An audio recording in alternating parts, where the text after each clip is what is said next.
ఇంట్లో పుదీనా, కొత్తిమీర, టమాటా ఉన్నాయా? ఇంకెందుకు ఆలస్యం, ఈ రెసిపీ ట్రై చేయండి, టేస్టీగా ఉంటుంది.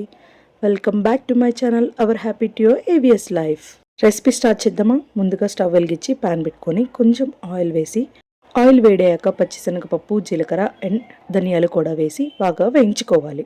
అవి కొంచెం వేగుతున్నప్పుడే పచ్చిమిర్చి 4 కూడా తీసుకొని అవి సగంగా కట్ చేసుకొని అవి కూడా బాగా వేయించుకోవాలి.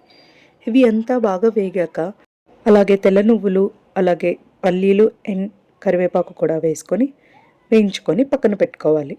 ఈ రెసిపీ ఇడ్లీలోకి, దోశలోకి, అలాగే చపాతీ ఇంకా రైస్లో కూడా వేటిలోకైనా చాలా బాగుంటుందండి. ఒకసారి ట్రై చేయండి.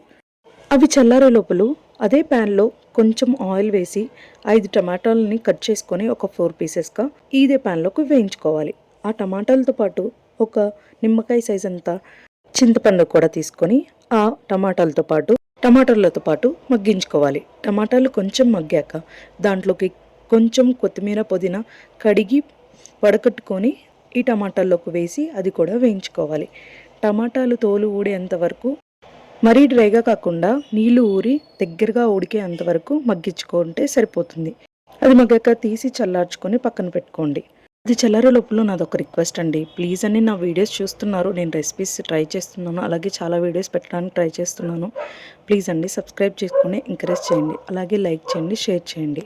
టమాటాలు చల్లారే లోపల మిక్సీలోకి మనం ముందుగానే వేయించుకున్న పచ్చిమిర్చి వాటితో పాటు 4 ఎల్లిపాయ గర్భాలు కూడా వేసుకొని కోర్స్గా గ్రైండ్ చేయాలి.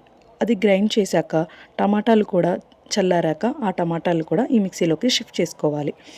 ఆ షిఫ్ట్ చేసుకున్నాక కొంచెం మీకు సరిపడినంత సాల్ట్ వేసుకొని మిక్సీ పట్టుకోవాలి. మిక్సీ కూడా బాగా సాఫ్ట్గా కాకుండా బరకగా పట్టుకోవాలండి. అప్పుడే మనకి రోట్లో నూరిన టేస్ట్ వస్తుంది. మనకి ఎలాగో రోల్ లేదు కాబట్టి మిక్సీలోనే ఆపుతూ తిప్పుతూ గ్రైండ్ చేసుకుంటే చాలా మంచిగా వస్తుంది.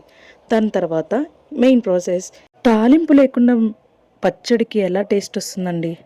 పచ్చడిని గ్రైండ్ చేశాక స్టవ్ మీద ఒక ప్యాన్ పెట్టుకొని కొంచెం ఆయిల్ వేసి తాలింపు గింజలు, అలాగే ఎల్లుల్లిపాయలు కొంచెం కోర్సుగా దంచుకున్న తర్వాత అలాగే కరివేపాకు, అలాగే కొంచెం ఇంగువ వేస్తే ఇంకా టేస్ట్ బాగుంటుంది. అలాగే పచ్చడిని కూడా ట్రాన్స్ఫర్ చేసి కొంచెంసేపు అలా 5 మినిట్స్ ఉక్కరిస్తే పచ్చడి రెడీ.